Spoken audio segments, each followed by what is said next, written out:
কিভাবে আমি একজন ভালো মুসলিম হতে পারি? আমি এখানে তিনটা এরিয়া হাইলাইট করব। এখানে যারা লিখছেন শুধু তিনটা ক্ষেত্র। আপনি নিজেকে একটা বাস্তবসম্মত উপায়ে যেন বলতে পারেন আমি অন্তত এই তিনটা জায়গাতে আগের চেয়ে ভালো এবং উন্নতি করেছি। প্রথমটা হলো ইবাদত। আমার প্রথম চিন্তাই হবে ইবাদত নিয়ে। আমার ফজর নামাজ কি আগের চেয়ে ভালো হচ্ছে? আমি কি অন্তত ঈশা আর ফজরটা সময় মতো সঠিকভাবে আদায় করতে পারছি? পুরুষদেরকে বলছি, আমি কি ফজরের জন্য উঠতে পারছি এবং মসজিদে যেতে পারছি? হয়তো এটা প্রতিদিন করতে পারছেন না, কিন্তু এটাকে একটা লক্ষ্য হিসাবে নির্ধারণ করুন। আপনাকে রাতে তাড়াতাড়ি শুয়ে পড়তে হবে। তরুণরা, আমি বলছি আপনি জীবনে কিছুই ঠিক মতো করতে পারবেন না যদি তাড়াতাড়ি না শুয়ে পড়েন। রাতে যে হুক্কা নিয়ে ওইসব উচ্চমার্গীয় কথাবার্তা আপনারা বলেন, সেগুলো এই উন্মাকে কোনো কিছুতে সক্রিয় করবে না। আমি বলছি ওই সমস্ত গম্ভীর আলোচনা, ভালো ভালো কথা, তারপর আপনারা সকাল 10টায় ঘুম থেকে উঠে ফজর পড়ছেন। গত রাতে শর্মা আর হুক্কা নিয়ে বিশদ আলোচনা, এই উম্মাকে ওগুলোর কারণে জাগবে মনে করেন? ঠিক সময় ঘুমোতে যান, তাড়াতাড়ি উঠুন, ঠিক মতো ফজর পড়ুন, সকালে কোরআন পড়ুন। ইন্না কুরআন আল ফাজরি কানা মাশহুদা। নিয়ম করে ঠিকঠাক মতো কোরআন পড়ুন। আমরা দুনিয়া বদলানোর কথা বলি, কিন্তু আমরা একটা দিনের কার্যক্রমও বদলাতে পারি না। আপনি যদি আপনার দিন বদলাতে পারেন, তাহলে আপনার বছরও বদলাতে পারবেন, আপনার জীবনও বদলাতে পারবেন। আপনাকে আপনার দিন দিয়েই শুরু করতে হবে। ইবাদত অর্থে আপনার সকালটাকে ফলপ্রসূ করতে হবে। ইবাদতের একটা অংশ হলো, আমি বিশেষ করে এখানে তাদের অন্তর্ভুক্ত করব যাদের দূরদর্শিতা আছে। আপনার দূরদর্শিতা, আপনার অনুপ্রেরণা আসবে কোরআনের মাধ্যমে। কোরআন আপনার হৃদয়ে থাকতে হবে। যতটুকু সম্ভব কোরআন মুখস্থ করার প্রজেক্ট শুরু করতে হবে আপনাকে। একেবারে যতটুকু পারেন, যত কমই হোক না কেন, আপনি যদি বেশি করে করতে পারেন তাহলে বেশি করেন, কিন্তু প্রতিদিন ফজরের সময় একটু কোরআন তেলাওয়াত, একটু মুখস্থ করা, এটাই আপনার দিনকে ভালোভাবে শুরু করবে। আর আমি আপনাকে গ্যারান্টি দিতে পারি, আপনি যদি এরকম করেন, শুধু সপ্তাহে একবার করে দেখেন, পার্থক্যটা আপনি দিনের বাকি সময় ধরে বুঝতে পারবেন। আপনি লক্ষ্য করবেন যে ওই দিনটাতে অনেক বেশি বারাকা আছে, আপনি অনেক বেশি কিছু শেষ করতে পারছেন, আপনার চারপাশে দরজা খুলে যাচ্ছে, অনেক সুযোগ তৈরি হচ্ছে, আপনার মন পরিষ্কার আর অনেক সৃষ্টিশীল আইডিয়া আসছে। আপনি দেখবেন আল্লাহ আপনাকে ওইসব কল্যাণ দিচ্ছেন এবং দরজা খুলে দিচ্ছেন যেগুলো আগে বন্ধ ছিল। কাজেই প্রথমটা, কতগুলো এরিয়া আমি যেন বলেছি? তিনটা এরিয়া। প্রথমটা হলো ইবাদত, এটাই প্রথম এরিয়া যেটাতে আমি আরো ভালো করতে যাচ্ছি। দ্বিতীয় এরিয়া, যেটার জন্য সত্যি আপনাকে ভালোভাবে খাটতে হবে, এটার ব্যাপারে মাথা ব্যথা থাকতে হবে, সেটা হলো শিক্ষা, জ্ঞান। কিভাবে আমি এই এরিয়াতে আমার জ্ঞান বাড়াবো? আমি জ্ঞানকে ইবাদত থেকে আলাদা করে দেখি, কারণ কিছু কিছু মানুষ জ্ঞান অর্জনের উপর এত বেশি ফোকাস করে যে তাদের ইবাদতের অবস্থা হয় খুবই শোচনীয়। তারা ইবাদত করে না, তাদের ধারণা তাদের জ্ঞান ইবাদতের শূন্যস্থান পূরণ করে দিবে। তারা অনেক তাফসির পড়ে, অনেক তাজউইদ জানে, কিন্তু তারা এমনকি তাদের সালাতেও কোনো মনোযোগই দেয় না। তাহলে সেই জ্ঞান আছে কিসের জন্য? আমি অগ্রাধিকার ভিত্তিতে এগুলো উল্লেখ করেছি। প্রথমটা ইবাদত, দ্বিতীয়টা জ্ঞান। আমি বলছি না যে আপনারা আলেম হন এবং শরীরের উপরে ডিগ্রি নেই, যারা করছেন তাদেরকে অভিনন্দন জানাই। আমি এখানে সবার কথা বলছি। এখানে সবাই মুফতি বা আলেম নাও হতে পারেন, কিন্তু আপনাকে শিক্ষিত মুসলিম হতে হবে।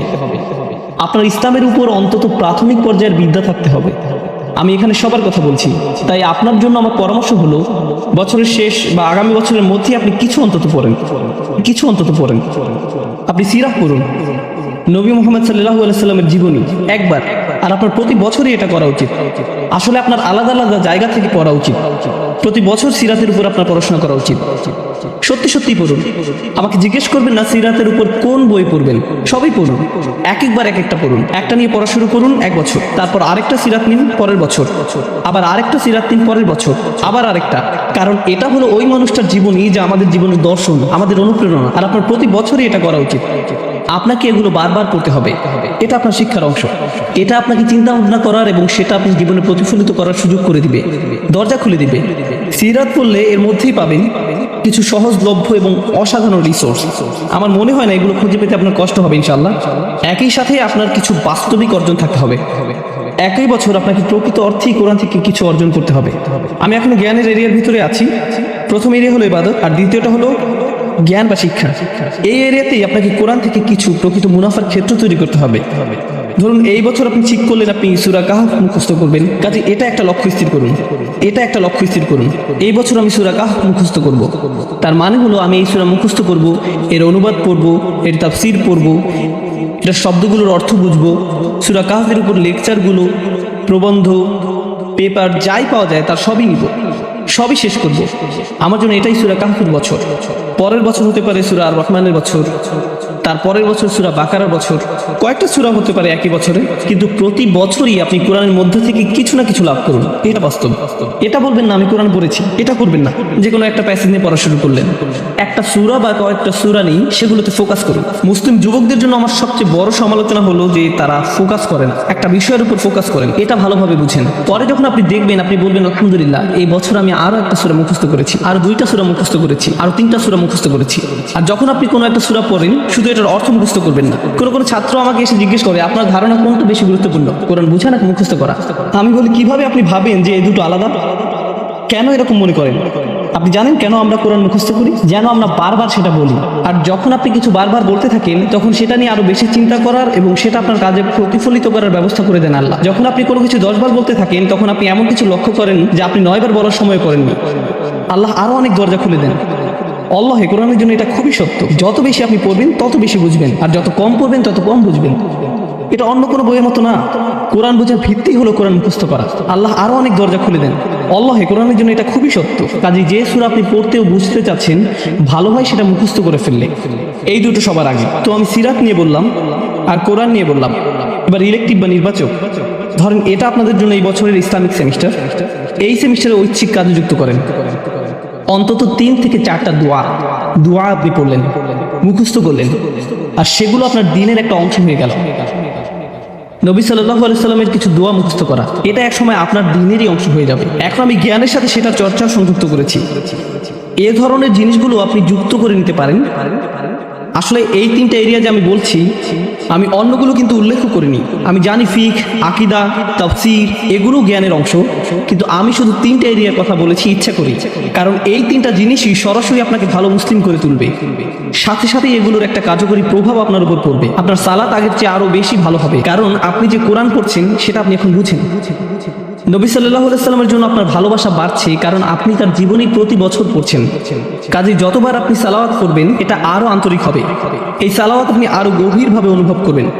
দোয়ার জ্ঞান আপনাকে আল্লাহর আরো কাছে নিয়ে আসছে, কারণ এখন আপনি জানেন আপনি তার কাছে কি চাচ্ছেন। এটাই হলো জ্ঞান। তো প্রথমটা ছিল ইবাদত, আর দ্বিতীয়টা হলো জ্ঞান। আশা করি আপনারা দেখেছেন কিভাবে আমি এই দুটোকে একীভূত করলাম। যদিও আমি প্রত্যেকটাকে আলাদা রেখেছি, একটা অন্যটাকে সাহায্য করেছে। আপনার জ্ঞান যদি আপনার ইবাদতকে সাহায্য না করে, আমি জানি না সেটা আসলে সত্যিকারের জ্ঞান কিনা। আমি জানি না দিনের ব্যাপারে এটা আসলে সত্যিকারের জ্ঞান কিনা। এরপর আছে তৃতীয় এরিয়া, এটা হলো সার্ভিস বা সেবা। ওইখানে আপনাকে বুঝতে হবে, কিছু সময় ঠিক করে নিতে হবে। সপ্তাহে একদিন, হয়তো সাপ্তাহিক ছুটির দিন, কিংবা মাসে একবার আপনাকে কিছু সেবামূলক কাজ করতে হবে। মানে মানুষকে সাহায্য করা।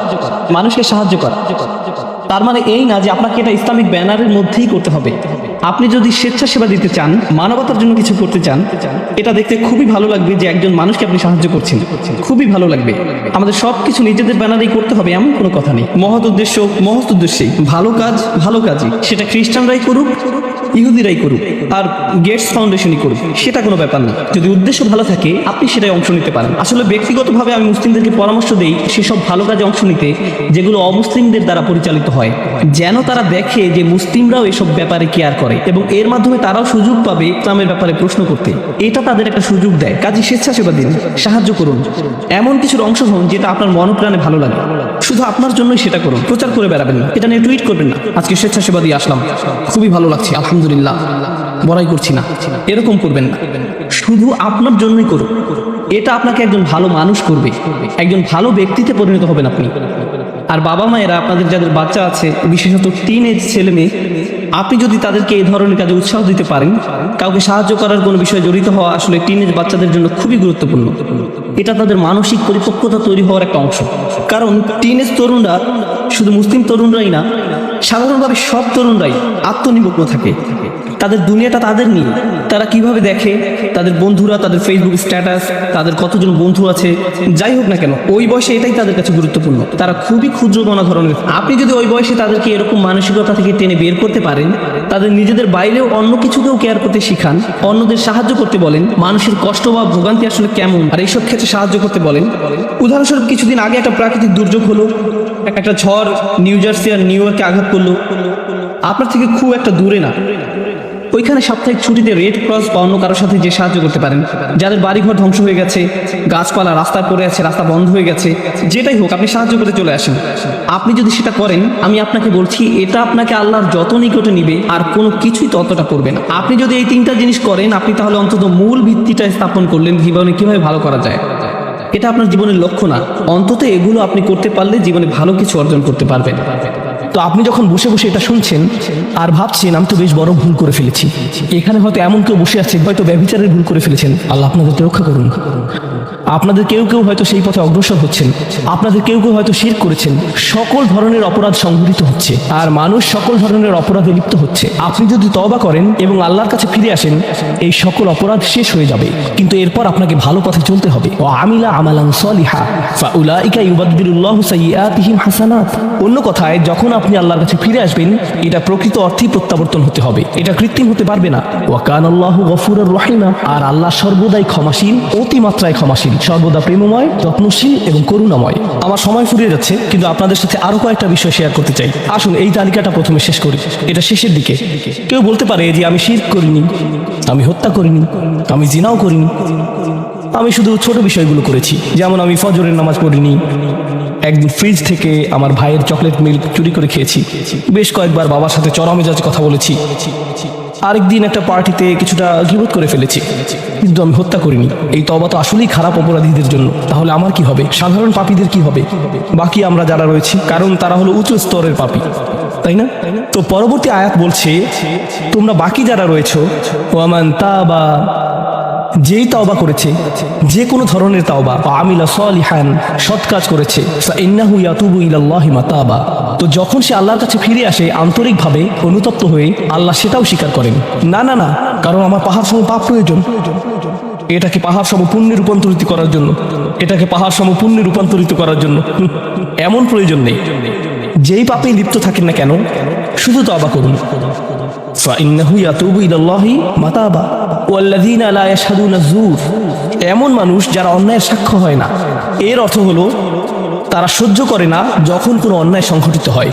এই মানুষগুলো আল্লাহর কাছে মর্যাদা সম্পন্ন, কারণ তাদের পরিসরে কেউ যখন মানসিকভাবে নির্যাতনের শিকার হয়, কেউ যখন অর্থনৈতিকভাবে নির্যাতনের শিকার হয়, তাদের পরিবারে ধরুন দুই ভাই মিলে কোনো ব্যবসা করে আর তাদের একজন সকল অর্থ আত্মসাৎ করে অন্যজনকে বঞ্চিত করে, যার ফলে আদালতে গিয়ে এখন একে অপরের বিরুদ্ধে অবতীর্ণ। সেখানে আপনার হয়তো কোনো এক পক্ষের সাথে সম্পর্ক রয়েছে, আপনি নিষ্ঠুর দাঁড়িয়ে থেকে অন্যায় হতে দিবেন না, আপনি এটা হতে দিবেন না। যদি এটা আপনার নিজের বাবার বিরুদ্ধেও যায়, যদি এটা আপনার স্বামী স্ত্রী বা সন্তানদের বিরুদ্ধেও যায়, আপনি অলসভাবে দাঁড়িয়ে থেকে অন্যায়কে সহ্য করবেন না, আপনি প্রতিবাদ করবেন। কমপক্ষে এর নীরব অংশীদার হবেন না, আপনি সে স্থান ত্যাগ করবেন। এর সাথে আমার কোনো সম্পর্ক নেই, আমি এর অংশ হতে চাই না। লা ইয়াশহাদুনা যুর, এর আরেকটা অর্থ হলো তারা মিথ্যা সাক্ষ্য প্রদান করে না। কখনো আপনার উপর চাপ থাকে এমন মানুষের পক্ষে অবলম্বন করার জন্য যারা অন্যায়কারী। আপনি জানেন যে তারা অন্যায়কারী, কিন্তু তারা বলে পরিবার আগে ভাই, অথবা বন্ধুত্ব সবার আগে। আর আপনি যদি এটা করেন, যদি আপনার আনুগত্য ভুল স্থানে প্রদান করেন, এটা জেনে শুনে যে আপনি ভুল, তাহলে এটা লা ইয়াশহাদুনা যুর এর লঙ্ঘন। আয়াতের দ্বিতীয় অংশ, ওয়া ইযা মাররু বিল্লাগহি মাররু কিরামা, এটাও অসাধারণ। এই আয়াতে আল্লাহর কাছে আপনাকে অসাধারণ বানিয়েছে কোনটি? আপনি একটা আসরে রয়েছেন, বন্ধুরা সবাই ঘুরে বেড়াচ্ছে, অথবা আপনি হয়তো কোনো হোয়াটসঅ্যাপ গ্রুপে আছেন। আজকাল যোগাযোগের বিভিন্ন মাধ্যম রয়েছে, আর এই সকল যোগাযোগের মাঝে মানুষ যুক্তিহীন কথা বলে থাকে, মানুষ একে অপরের বিরুদ্ধে গীবত করে, তারা একে অপরের প্রতি বিদ্রুপ করে, তারা একে অপরের সময় নষ্ট করে, আর আপনি এর সাথে কোনো সম্পর্ক রাখতে চান না। তো আপনি কি করবেন? আপনি আসরটি ত্যাগ করবেন। কিন্তু আপনি প্রথমে একটা লেকচার দিবেন না যে এগুলো সবই অর্থহীন, তোমরা নিজেদের সময় নষ্ট করছো, আস্তাগফিরুল্লাহ, আমি তোমাদেরকে আল্লাহর দিকে ডাকছি এবং তওবা করতে আহ্বান জানাচ্ছি, তোমরা এই ভিডিওটি দেখো, আমি এই আসর ত্যাগ করছি না। অথবা আপনি কোনো পার্টিতে রয়েছেন আর বললেন আস্তাগফিরুল্লাহ, তোমরা সবাই গীবত করছো, আমি এখান থেকে চলে যাচ্ছি। ওয়া ইযা মাররু বিল্লাগহি মাররু কিরামা, যখন তারা এই ধরনের আসরের পাশ দিয়ে যায়, যখন তারা এই ধরনের পরিস্থিতির সম্মুখীন হয়, তারা সেখান থেকে বেরিয়ে আসে সম্মানজনক উপায়ে, মাররু কিরামা। অন্য কথায়, তারা তাদের নিজস্ব মর্যাদা রক্ষা করে, তারা এমন অবস্থায় পড়ে না যা অন্যদেরকে এবং তাদের নিজেদেরকে অপমানিত করে। আর এই প্রক্রিয়ায় তারা অন্য কাউকে খারাপ বোধও করায় না, তারা সম্মানজনক অজুহাত তৈরি করে এবং নিজেদেরকে সেই পরিস্থিতি থেকে বের করে আনে। ওয়া ইযা মাররু বিল্লাগহি মাররু কিরামা। আর সবশেষে ওয়াল্লাযীনা ইযা যুকিরু বিআয়াতি রাব্বিহিম লাম ইয়াখিরু আলাইহা, আসলে এখনো শেষ হয়নি, আপনাদের ভালো বোধ করার জন্য বললাম। ওয়াল্লাযীনা ইযা যুকিরু বিআয়াতি রাব্বিহিম লাম ইয়াখিরু আলাইহা সুম্মান ওয়া উময়ানান, এটা জুমায় অংশগ্রহণকারীদের জন্য। যখন তাদেরকে স্মরণ করিয়ে দেয়া হয় তারা অন্ধ এবং বধিরের মতো পড়ে থাকে না। অন্য কথায় তারা সেগুলো উপেক্ষা করে না, তারা সেগুলোকে হালকাভাবে গ্রহণ করে না। তারা কিছু শোনার পর বলে না যে হ্যাঁ এটা আমার সম্পর্কেই বলেছে, এটা ঠিকই আমার বিবেকে আঘাত করেছে, কিন্তু আমি ভুলে যাব যে এটা আমি শুনেছি, আমি ভান করব যে এটা আমার সম্পর্কে না এবং এটা নিয়ে চিন্তা করব না। তারা ইচ্ছাকৃত বধির না, আর তারা ইচ্ছাকৃতভাবে অন্ধও না, সেই স্মরণিকার প্রতি যা তাদেরকে প্রদান করা হয়েছে। এটা ছিল আপনার সম্পর্কে, এটা ছিল আপনার কার্যকলাপ সম্পর্কে, আপনার উদ্দেশ্য সম্পর্কে। আর এখন আপনি এটা আর নিতে পারছেন না, কারণ আপনি পরিবর্তিত হতে চান না। বাল ইউরিদুল ইনসানু লিয়াফজুরা আমামা, মানব জাতি শুধু তার সামনে যা রয়েছে তাতে নিমজ্জিত হয়ে যেতে চায়। প্রলোভনগুলো এতটাই মজবুত। আর কোরআন উলিন নুহা সম্পর্কে বলছে তারা এমন মানুষ যারা নিজেদেরকে সংযত করতে পারে। আপনাকে স্মরণ করিয়ে দেয়া হচ্ছে নিজেকে সংযত করার জন্য, আর আপনি বলছেন আমি সংযত হতে চাই না, আমি এই অবস্থাতেই ভালো আছি, আমি ইতিমধ্যেই কাজটি করার দিন, তারিখ এবং স্থান নির্ধারণ করে ফেলেছি এবং টিকিটও করে ফেলেছি। এরপর এই খুতবাটি আমার মুড নষ্ট করে দিল, তো আমি এখন একটা বার্গার খাবো এবং খুতবা যা শুনেছি তা নিয়ে চিন্তা করব না। তারপর সেখানে যাব যেখানে আমি যেতে চেয়েছিলাম। খুতবাটা বেশ দেরিতে শোনা হয়েছে। সেই মানুষেরা এমনটা করে না, যখন কোনো স্মরণিকা শ্রবণ করে নিজেদের উপর এর প্রভাব পড়তে দেয়, তারা এটাকে পরিবর্তন ঘটানোর সুযোগ দেয়। এটাই তাদেরকে আল্লাহর কাছে বিশেষ মানুষে পরিণত করে। প্রসঙ্গক্রমে কখনো কখনো আপনার ভিতরে ঘটে যাওয়া সেই পরিবর্তন অন্য কেউ দেখে না, অন্য কেউ জানে না সেই পাপ সম্পর্কে যার দিকে আপনি অগ্রসর হচ্ছিলেন। সেটা শুধুই আপনি এবং আল্লাহর মাঝে সীমাবদ্ধ, আর আল্লাহ আপনাকে তার ইবাদ হিসেবে গণ্য করেন, কারণ আপনি সেই পরিবর্তন ঘটিয়েছেন। তো এখন যেহেতু আমরা সমাপ্তির দিকে যাচ্ছি, এটাই এখানে বর্ণিত শেষ গুণ। এই মানুষেরা শুধুমাত্র নিজেদের নিয়ে উদ্বিগ্ন না, বরং তারা তাদের পরিবার নিয়ে উদ্বিগ্ন। ওয়াল্লাযীনা ইয়াকুলুনা রব্বানা হাব লানা মিন আজওয়াজিনা ওয়া যুররিয়াতিনা কুররাতা আয়ুনিন, হে প্রভু আমাদের স্ত্রী এবং আমাদের সন্তানদের দ্বারা আমাদেরকে চক্ষুর শীতলতা দান করুন, যার অর্থ দুইটি জিনিস। আমি জটিলতা পরিহার করে আপনাদেরকে সরলভাবে কুররাতা আয়ুনিন এর অর্থ বুঝিয়ে বলছি। প্রথম অর্থ হলো ইয়া আল্লাহ, অন্য সকল কিছু আমাকে পীড়িত করে, অন্য সকল কিছু আমাকে অসুবিধায় ফেলে, কিন্তু যখন আমি আমার স্ত্রীর কাছে আসি এবং আমার সন্তানদের কাছে আসি, ইয়া আল্লাহ এই স্থানটিকে আমার জন্য প্রশান্তিদায়ক করে দিন। আমার সকল অসুবিধা দূর হয়ে যায় যখন আমি আমার স্ত্রীর দিকে তাকাই, আমার সকল অসুবিধা দূর হয়ে যায় যখন আমি আমার সন্তানদের সাথে থাকি। ইয়া আল্লাহ আমার স্ত্রী এবং আমার সন্তানদের মাঝে এটা প্রদান করুন, অথবা আমার স্বামী এবং আমার সন্তানদের মাঝে এটা প্রদান করুন। কুররা শব্দটির দ্বিতীয় অর্থটি এসেছে করার থেকে। করার অর্থ যখন আপনার চোখ কোথাও আটকে যায়। ইয়া আল্লাহ আমার স্ত্রীর প্রতি আমার ভালোবাসা এতটাই সৃষ্টি করে দিন যাতে আমি তার উপর থেকে চোখ ফিরাতে না পারি। ইয়া আল্লাহ আমার সন্তানদের নিয়ে আমাকে এতটাই আনন্দিত করে দিন এবং এতটাই ভালোবাসাপূর্ণ করে দিন যাতে আমি তাদেরকে অন্যদের সাথে তুলনা না করি। আমার যা রয়েছে তা নিয়ে আমি সুখী, তারা খারাপ বোধ করুক এটা আমি চাই না। আমি তাদের অর্জনের স্বীকৃতি প্রদান করি। আমাকে সেই সামর্থ্য দান করুন যাতে স্ত্রী এবং সন্তানদের মাঝে কুররাতু আয়ুন খুঁজে পাই। আমাকে একটি মজবুত পরিবার দান করুন এবং আমাকে আমার পরিবারের প্রতি সন্তুষ্ট করে দিন। আপনাদের অনেকের জন্য একমাত্র দুশ্চিন্তার বিষয় হলো স্ত্রী এবং সন্তান। এই দোয়া অনুযায়ী দুশ্চিন্তার একমাত্র উপশমকারী হওয়া উচিত স্ত্রী এবং সন্তান। আর আপনি নিজে চেষ্টা না করে শুধু আল্লাহর কাছে কিছু চাইতে পারেন না, কারণ আল্লাহ বিশেষ কোনো বৃষ্টি আপনার পরিবারের উপর বর্ষণ করবেন না যার ফলে আকস্মিকভাবে আপনি আপনার স্ত্রীকে ভালোবাসতে শুরু করবেন। এর জন্য চেষ্টা করতে হবে। আপনার সন্তানদের সাথে সম্পর্ক উন্নয়নের জন্য আপনাকে চেষ্টা করতে হবে। এটা রাতারাতি ঘটবে না, এটা এমন জিনিস যাতে আপনাকে এবং আমাকে বিনিয়োগ করতে হবে। তো আল্লাহ আমাদেরকে সামর্থ্য দান করুন যাতে আমরা শুধুমাত্র মুখে এই দোয়া করে ক্ষান্ত না হই, বরং দোয়াটি যাতে বাস্তবায়িতও করতে পারি, কারণ আল্লাহ প্রচেষ্টার বিষয় জিজ্ঞেস করবেন। এমনকি সেই বিখ্যাত দোয়াটির শেষেও এটা এসেছে, রব্বানা আতিনা ফিদ দুনিয়া হাসানা ওয়া ফিল আখিরাতি হাসানা ওয়া কিনা আযাবান নার। বিখ্যাত একটি দোয়া, তাই না? আমাদেরকে এই জীবনের সর্বোচ্চটা দান করুন, পরের জীবনেরও সর্বোচ্চটা দান করুন, আমাদেরকে জাহান্নামের শাস্তি থেকে রক্ষা করুন। এরপরে আল্লাহ কি বলছেন?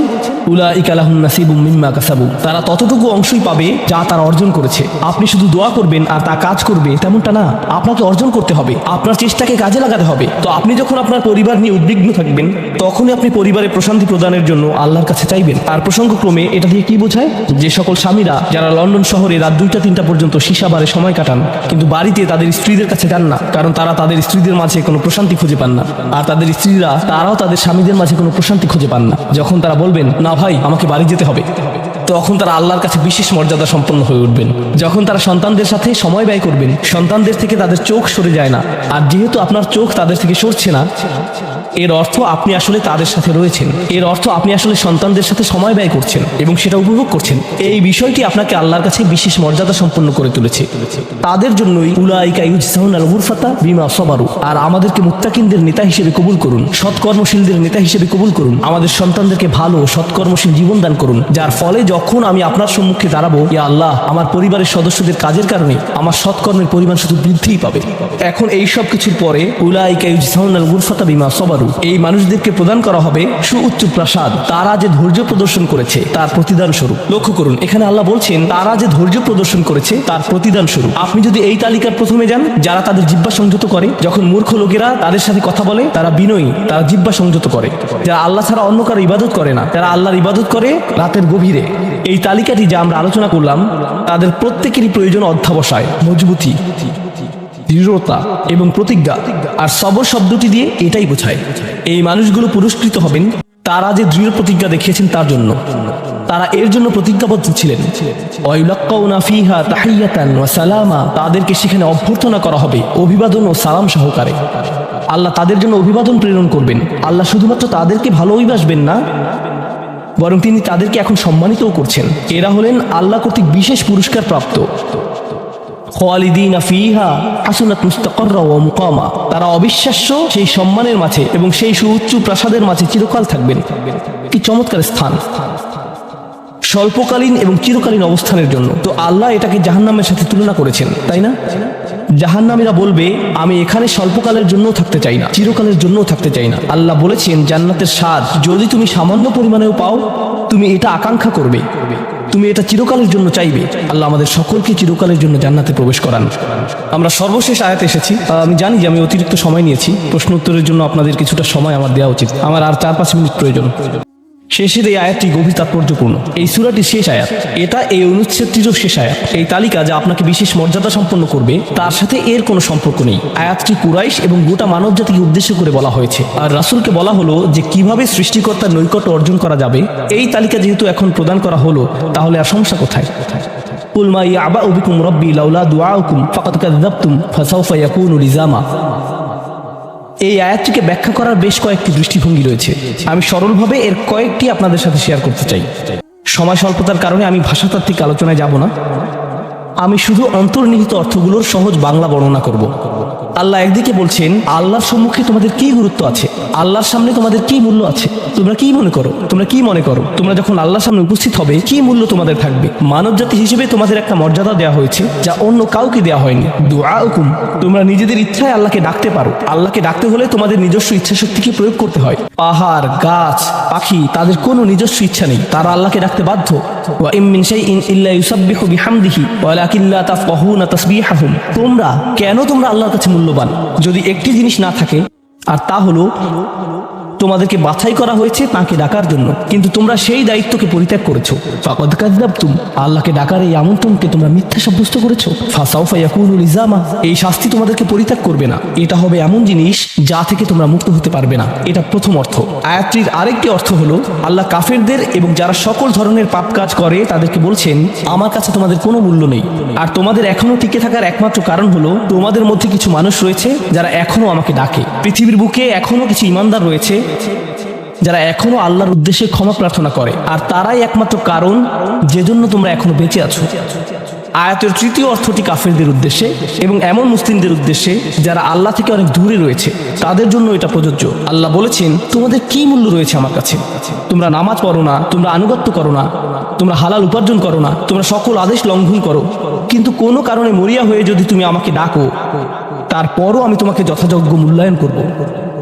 এখনো তোমাকে সুযোগ দিয়ে যাচ্ছি, লাউলা দুআউকুম, কিন্তু মোটের উপর তুমি এখনো এই সকল কিছুকে মূল্যহীন বিবেচনা করছো। তুমি স্বীকার করছো না যে আমি তোমাকে যা কিছু দিয়েছি এবং যা কিছু করতে বলেছি তা আসলে তোমার কাছে অর্থবহ। তুমি এই সকল কিছুকে মূল্যহীন এবং মিথ্যা বিবেচনা করছো। তোমার এই স্বভাব পরিবর্তন করো, কারণ শীঘ্রই এটা স্থায়ীভাবে লেগে থাকা শাস্তিতে পরিণত হবে। আল্লাহ এটা বলেননি যে তোমাকে শাস্তি দেওয়া হবে, বরং তিনি বলেছেন শীঘ্রই তোমাকে শাস্তি দেওয়া হবে, শীঘ্রই তুমি এটা থেকে আর মুক্ত হতে পারবে না। অর্থাৎ তোমার জন্য এখনো সুযোগ রয়েছে, বদলে যাও। আয়াতটির আরেকটা অর্থ হলো, হে কুরাইশরা, যদি আল্লাহ তোমাদেরকে কোরআনের মাধ্যমে আহ্বান না করতেন তাহলে অন্য কোন জিনিস তোমাদেরকে মূল্যবান সাব্যস্ত করত? আল্লাহ তোমাদেরকে এই কিতাবটি দিয়ে সম্মানিত করেছেন, আর সর্বোপরি আল্লাহ আপনাকে এবং আমাকে এই কোরআন দিয়ে সম্মানিত করেছেন। তারপরেও তোমরা এটাকে সম্পূর্ণরূপে অগ্রাহ্য করছো। তোমরা এই কিতাবের কোনো মূল্যায়ন করছো না, আল্লাহর এই বাণীকে মূল্যায়ন করছো না। এখনো সময় আছে, নিজেকে সংশোধন করো এবং আল্লাহ তার কথা বলার জন্য যে তোমাদেরকে বেছে নিয়েছেন তার গুরুত্ব অনুধাবন করো। আয়াতটির সর্বশেষ অর্থ, আল্লাহ তোমাদেরকে শাস্তি দেওয়া পছন্দ করেন না। আয়াতাংশটির ভাষাতাত্ত্বিক একটি অর্থ হলো, তোমাদেরকে শাস্তি দেওয়ার জন্য আল্লাহ আগ্রহী নন। তার কোনো উদ্দেশ্য এবং আকাঙ্ক্ষা নেই তোমাদেরকে শাস্তি দেওয়ার, কিন্তু আল্লাহ ছাড়া অন্য কাউকে ডাকার যে অপরাধ তোমরা সংঘটিত করেছো তা এতই বড় যে এর জন্য